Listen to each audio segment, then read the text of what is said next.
오늘 우리에게 주신 말씀은 로마서 9장 14절로 29절이 되겠습니다. 신약 성경 252쪽입니다. 14절로 23절까지 한 목소리로 합독하겠습니다. 그런즉 우리가 무슨 말을 하리요 하나님께 불의가 있느냐 그럴 수 없느니라. 모세에게 이르시되 내가 긍휼히 여길 자를 긍휼히 여기고 불쌍히 여길 자를 불쌍히 여기리라 하셨으니 그런즉 원하는 자로 말미암음도 아니요 다른 박질하는 자로 말미암음도 아니요 오직 긍휼히 여기시는 하나님으로 말미암음이니라. 성경이 바로에게 이르시되 내가 이 일을 위하여 너를 세웠으니 곧 너로 말미암아 내 능력을 보이고 내 이름이 온 땅에 전파되게 하려 함이라 하셨으니 그런즉 하나님께서 하고자 하시는 자를 긍휼히 여기시고 하고자 하시는 자를 완악하게 하시느니라. 혹 네가 내게 말하기를 그러면 하나님이 어찌하여 허물하시느냐 누가 그 뜻을 대적하느냐 하리니 이 사람아 네가 누구이기에 감히 하나님께 반문하느냐 지음을 받은 물건이 지은 자에게 어찌 나를 이같이 만들었느냐 말하겠느냐. 토기장이가 진흙을 한 덩이로 하나는 귀히 쓸 그릇을 하나는 천히 쓸 그릇을 만들 권한이 없느냐. 만일 하나님이 그의 진노를 보이시고 그의 능력을 알게 하고자 하사 멸하기로 준비된 진노의 그릇을 오래 참으심으로 관용하시고 또한 영광 받기로 예비하신 바 긍휼의 그릇에 대하여 그 영광의 풍성함을 알게 하고자 하셨을지라도 무슨 말을 하리요. 아멘. 오직 예수님, 예수 그리스도의 은혜와 평강이 넘칠지어다. 아멘. 오늘 우리에게 주신 말씀은 로마서 9장 14절로 29절입니다. 하나님이 빚으신 긍휼의 그릇. 하나님이 빚으신 긍휼의 그릇이 무엇인지 잘 말씀을 들으시고 은혜 받으시기 바랍니다. 바울은 이스라엘의 문제와 하나님의 신실하심에 대한 논증을 전개하면서 하나님의 자유로운 주권은 이방인과 유대인 모두를 구원하려는 선한 의도로 사용되고 있음이 말씀을 통해 증명되었기 때문에 의심할 필요가 없다고 주장합니다. 14절부터 나오는 핵심적인 질문이 무엇이냐면 하나님은 불공평하신 분 아닌가? 또는 하나님은 불의가 있는 분 아닌가입니다. 바울의 주장에 따르면 하나님이 창조주로서 어떤 일도 하실 수 있는 분이라는 전제가 이루어져야 논쟁이 가능합니다. 그렇습니다. 출애굽기 32장, 33장의 모세 이야기. 그 모세 이야기는 금송아지 사건이지요. 또 출애굽기 9장 13절로 15절까지는 열재앙 중에서 특별히 7재앙이 바로 바로의 두 사건을 통해 16절에서 그런 식으로 시작되는 결론을 내립니다. 그러므로 그것은 사람의 의지나 노력에 달려 있는 것이 아니라 하나님의 자비에 달려 있습니다. 라고 번역할 수 있습니다. 우상 숭배를 저지른 이스라엘 백성에게 하나님께서는 자유롭게 자비를 베풀고자 하는 마음이 이미 있었어요. 금송아지를 만들어 놓고 우상 숭배하는 그 이스라엘 백성에게도 자비를 베풀고자 하는 마음이 이미 있었다는 것입니다. 잘 들으셔요. 그래서 모세가 중보의 강구를 할 때 하나님은 기다렸다는 듯이 마음을 바꾸셔서 같이 가기로 하신 것입니다. 사실 중보 기도의 비밀과 능력이 여기 있습니다. 중보 기도자의 능력이 뛰어나서 하나님이 들어주시는 것이 아닙니다. 하나님은 이미 사랑과 긍휼과 자비를 베풀기로 마음먹고 누군가 기도로 계기를 제공하기만 기다리십니다. 한 걸음 더 나아가 바울은 17절에서 바로의 이야기를 인용합니다. 하나님의 주권적 자유에 대해서 인용하면서 논증합니다. 성경이 바로에게 이르시되 내가 이 일을 위하여 너를 세웠으니 곧 너로 말미암아 무엇하기 위해서 바로를 세우느냐 내 능력을 보이고 내 이름이 온 땅에 전파되게 하려 함이라 하셨느니라. 하나님의 능력, 홍해를 가르시고 구원하신 그 능력을 보이고 이름이 온 땅에 전파되게 하는 것이 하나님의 목적이셨습니다. 하나님이 바로를 선택해서 세우신 이유는 이스라엘 구원 역사에 한 역할을 담당하게 하셨다는 것입니다. 또 모세의 요청을 거부함으로써 바로는 오히려 하나님께 이스라엘을 구원하는 능력을 보일 수 있는 기회를 드렸고, 그 결과 하나님의 이름이 온 땅에 전파되었습니다. 이 두 인용을 통해 바울은 출애굽기 32장, 33장에서 하나님의 말씀에 불순종하고 우상을 숭배하며 하나님을 배반하는 유대인들을 통해 하나님의 긍휼과 자비가 나타났는데, 이는 하나님이 주권적 자유를 가지고 계신 분임을 증명한 것이라고 주장합니다. 또한 하나님을 믿지도 않는 바로가 모세의 요청을 거부함으로 인해 하나님의 구원의 능력이 나타나 하나님의 이름이 널리 퍼지게 되었습니다. 하나님은요, 어떤 상황에서도 자신의 긍휼을 나타내실 수 있는 분임을 드러낸 것이라고 주장합니다. 바울은 두 사건을 통해 하나님의 자유를 증명합니다. 모세와 이스라엘에게 보여주신 하나님의 긍휼, 그리고 바로를 통해 보여주신 긍휼입니다. 하나님은 자신의 택정함과 선택의 원리에 의해 어떤 때는 긍휼을, 또 어떤 때는 완악함을, 강팍하게 함을 나타내십니다. 18절에 보면 그런즉 하나님께서 하고자 하시는 자를 긍휼히 여기시고 하고자 하시는 자를 완악하게 하시느니라고 기록됩니다. 결론은요, 하나님은 창조주로서 무엇이든 할 수 있는 주권적인 자유를 지니신 분임을 인정해야 한다는 것입니다. 그런데 하나님이 그 주권적 자유를 사용하시는 궁극적인 목적은요, 자신의 사랑과 긍휼을 더 많은 사람에게 베풀고 그들을 구원하시려는 데 있습니다. 하나님의 주권입니다. 14절로 18절의 내용에 대해 다시 반론을 제기합니다. 즉, 애굽의 왕이었던 강력한 바로조차 하나님의 뜻을 거부하지 못했다면 그 누가 하나님의 뜻을 거부할 수 있는가? 그 누구도 하나님의 주권적 자유를 막지 못하는데 왜 인간에게 당신이 다 해놓고 책임을 묻는 것인가 하고 반론을 제기합니다. 이에 바울은 당신은 하나님의 피조물이다, 저와 여러분은 하나님의 피조물이다 라고 아주 간단하게 변론합니다.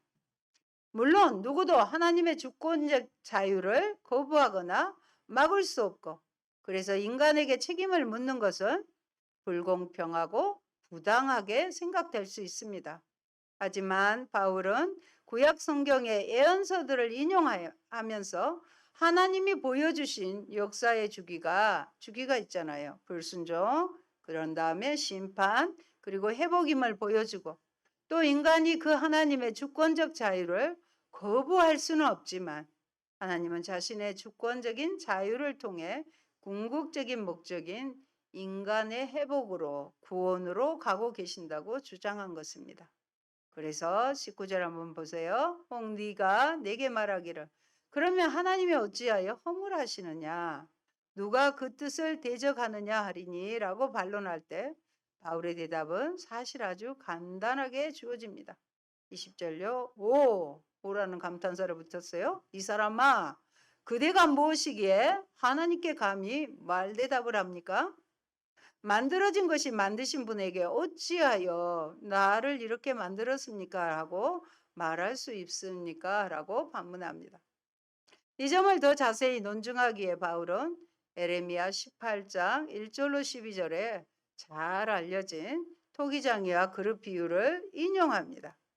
즉, 만들어진 그릇은 자기를 만든 토기장이에게 어떻게 나를 이렇게 만들었느냐고 불평할 수 없습니다. 제가 들고 있는 이 컵이 왜 내가 지금 토기장이라고 하면 이런 모습으로 나를 만들었냐고 불평할 수 없다는 것이죠. 이사야 29장 16절 계속해서 구약 성경 하나님 말씀을 인용하잖아요. 인용합니다. 어떤 내용인지 우리 같이 살펴봅니다. 너희의 패역함이 심하도다. 토기장이를 어찌 진흙같이 여기겠느냐?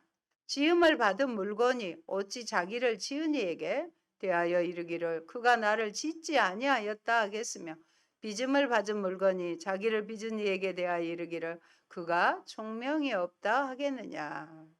말도 안 되죠. 이사야가 이런 말을 하는 이유는 이스라엘이 자신들을 구원하는 하나님의 지혜와 능력을 의심하고 자신들의 방법대로 자신들을 구원하고자 시도했기 때문입니다. 그리고 이사야 45장 9절을 또 상기시킵니다. 같이 살펴봅니다. 이사야 45장 9절. 질그릇 조각 중 한 조각 같은 자가 자기를 지으신 이와 더불어 다툴진대 와 있을진저 진흙이 토기장이에게 너는 무엇을 만드느냐 또는 네가 만든 것이 그는 손이 없다 말할 수 있겠느냐. 하나님께 과연 자신들을 구원할 수 있는 지혜와 능력이 있는지 의심하는 것에 대해 이사야가 반박하는 내용입니다. 그래서 이사야는 너희는 그럴 수 없다. 하나님의 지혜와 능력은 우리를 충분히 구원하고도 남을 텐데 만들어진 그릇이 토기장이에게 반박하듯이 말도 안 되는 생각과 행동을 하고 있다고 비판하는 것입니다. 인간의 지혜와 능력보다 훨씬 큰 하나님을 믿고 의지해야 한다고 강조합니다. 기본적으로 인간에게는 하나님을 고소할 수 있는 법적인 권리가 없습니다. 하나님의 자유입니다. 22절 말씀 같이 봅니다. 만일 하나님이 그의 진노를 보이시고 그의 능력을 알게 하고자 하사 멸하기로 준비된 진노의 그릇을 오래 참으심으로 간용하시고 죄 때문에 멸망받아야 했던 진노의 대상들에 대하여 꾸준히 참으시면서 너그럽게 대해 주신 것입니다. 이렇게 행동하신 하나님의 자유에 대해 어떻게 피조물이 왜 빨리 멸망시키지 않았느냐고 항의할 수 있겠습니까? 두 번째는 23절로 24절입니다. 본문의 내용 같이 또 성경에서 봅니다. 또한 영광받기로 예비하신 바 긍휼의 그릇에 대하여 그 영광의 풍성함을 알게 하고자 하셨을지라도 무슨 말을 하리요? 이 그릇은 우리니 곧 유대인 중에서뿐 아니라 이방인 중에서도 부르신 자니라. 그러면 반대로 구원하실 대상을 선택하실 때 같은 자유가 사용되는 것에 대해서도 피조물은 할 말이 없습니다.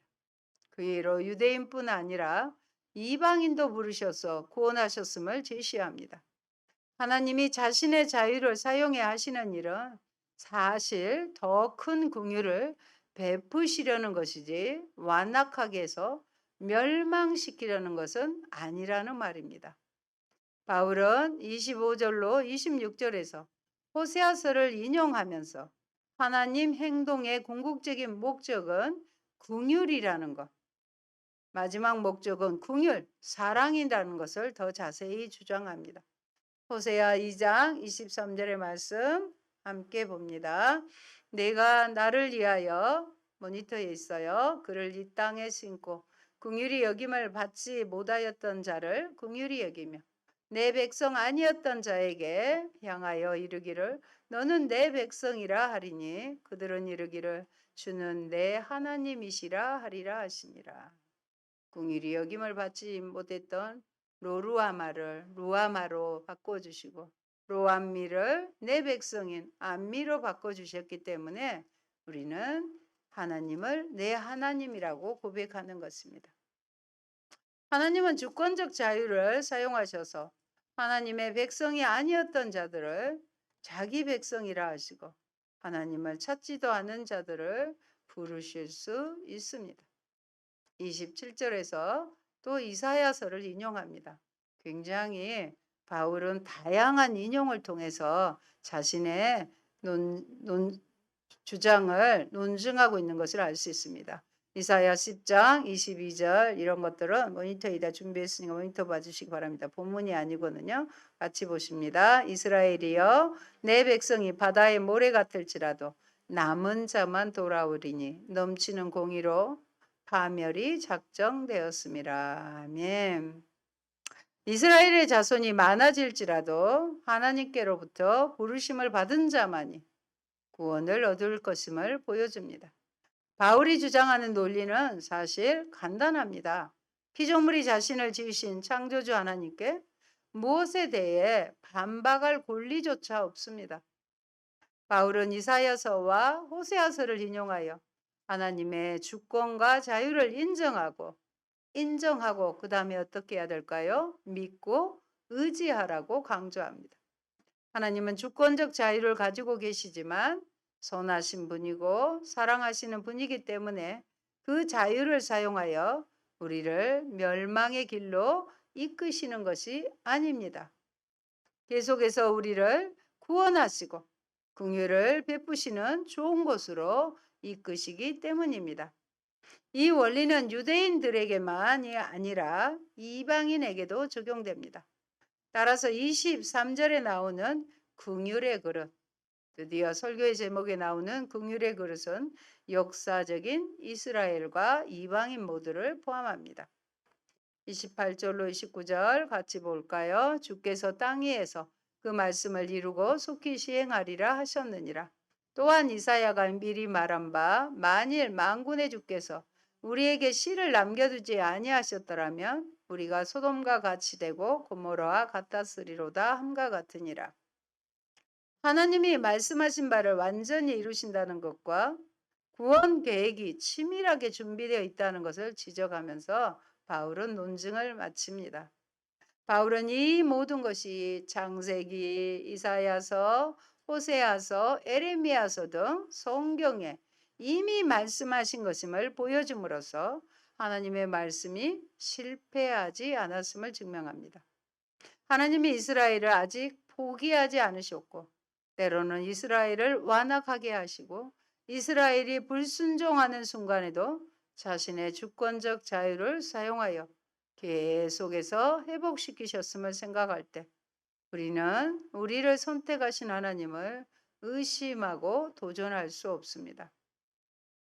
여러분, 하나님께서는 진노를 통해 본능을 알게 하실 수 있음에도 여전히 자비를 베푸십니다.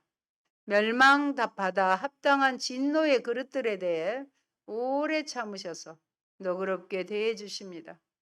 영광받기로 준비된 긍휼의 그릇들에 대해서도 자비를 베풀어 풍성하신 사랑을 알게 하십니다. 하나님의 주권은 무책임하고 무자비한 방식이 아닙니다. 간용과 사랑으로 행사됩니다. 인간의 운명을 정해놓은 것이 아니라 역사를 만들어 가시는 수단으로 활용하십니다. 하나님께서는 우리를 한없이 자유로우면서도 책임을 주는 지체로 지으셨습니다. 하나님의 자녀라면 반드시 책임을 져야 되는 존재여야 됩니다. 그래서 하나님의 주권은 하나님께 맡기고 우리는 나타난 일에, 보여진 일에 책임을 다해야 합니다. 하나님의 선택에는 허물과 후회도 없습니다. 그런데도 많은 사람이 하나님의 절대 주권과 자유 그리고 선택에 대해 두려워하고 반감을 표시하는 이유는 하나님을 우리와 같은 수준으로 생각하기 때문은 아닐까요? 하나님은 축복의 통로로 우리를 부르셨습니다. 공평하신 우주의 창조자, 만유의 주제, 하나님이 결코 특정 개인이나 민족을 편애하실 수 없습니다. 하나님은 유대인도, 헬라인도, 미국인도, 한국인도 특별하게 편애하시지 않습니다. 그래서 바울은 그런 오해의 소지를 방지하기 위해 하나님께 불의가 있느냐라고 반문한 후 결코 그럴 수 없다고 대답합니다. 이스라엘에게 베푸신 축복이 배타적인 특권이라기보다는 열방에게 동일한 축복을 흘려보내기 위한 도구와 통로가 되게 하기 위한 것이라는 사실이 하나님의 공의를 입증합니다. 창조자의 주권으로 구원의 방도를 결정하시는 데 대해 피조물이 왈과 알부 따질 수 없음을 밝히면서 이 논리는 이어지는 토기장이 비유에서도 계속됩니다. 바울은 구원이 사람의 공로가 아니라 전적으로 하나님의 은혜에 달려 있음을 선언합니다. 구원을 원한다고 받을 수 있는 것도 아니고 열심히 노력해서 쟁취할 수도 없으며 그것은 오직 하나님의 긍휼하신 은혜의 선물임을 설명합니다. 구원이 전적으로 구원자 하나님께 달렸기 때문에 구원에 이르는 믿음조차도 우리의 행위나 공로의 범주에 넣어서는 안 되는 것입니다. 사실 하나님은 아브라함, 이삭, 야곱으로 이어지는 언약 백성의 도움이 필요하신 분이 아닙니다. 은혜의 하나님께서 그들을 축복의 대상이자 통로로 부르셨지만 원하시면 바사의 페르사의 고레스나 애굽의 바로도 사용하시기 때문입니다. 정말 중요한 것은 창조자 하나님의 영원하신 뜻이 이루어지는 것입니다. 아브라함의 후손을 통해서나 바로를 통해 하나님의 능력이 드러나고 그분의 영원하신 이름이 온 땅에 전파되는 것이 궁극적 목적입니다. 여러분, 하나님이 예정하셨다는 신학적인 논제는 인간이 제한적으로 갇혀 있는 시간과 공간을 초월하여 이해되어야 합니다. 하나님이 운행하시며 우리의 이해를 뛰어넘는 영역에 속한 것입니다. 하나님의 주권을 받아들이라는 것은 우리의 책임과 선택을 회피한다는 의미가 아니라 성경 말씀에 드러난 하나님의 뜻을 헤아려 그대로 순종하겠다는 사람의 마음과 결단과 의지의 표현입니다. 하나님은 우리가 갇혀 있는 시간과 공간 밖에 계시며 우리와 완전히 다른 분이십니다. 애정론은 철저히 하나님의 사랑과 은혜가 인간에게 나타날 것을 설명하려는 하나의 시도입니다. 애정론을 알아가면 알수록 우리는 아무것도 할 수 없다는 운명론에 빠져드는 것이 아니라 우리와 완전히 다른 하나님이 우리를 구원하시기에 자발적으로 우리와 같은 육체를 입고 시간과 공간에 갇힌 상태로 우리에게 오신 그 사랑이 얼마나 큰 것인지 깨닫고 하나님을 예배하게 됩니다. 애정론은 절대로 우리의 상태를 변명하거나 책임을 회피하거나 아무것도 할 수 없다는 무기력증에 빠지는 구실이 될 수 없습니다. 결론은요, 하나님은 창조주로서 무엇이든지 할 수 있는 주권적 자유를 지니신 분임을 인정해야 한다는 것입니다. 그런데 하나님이 그 주권적 자유를 사용하시는 궁극적인 목적은 자신의 사랑과 긍휼을 더 많은 사람에게 베풀고 그들을 구원하시는 데 있습니다.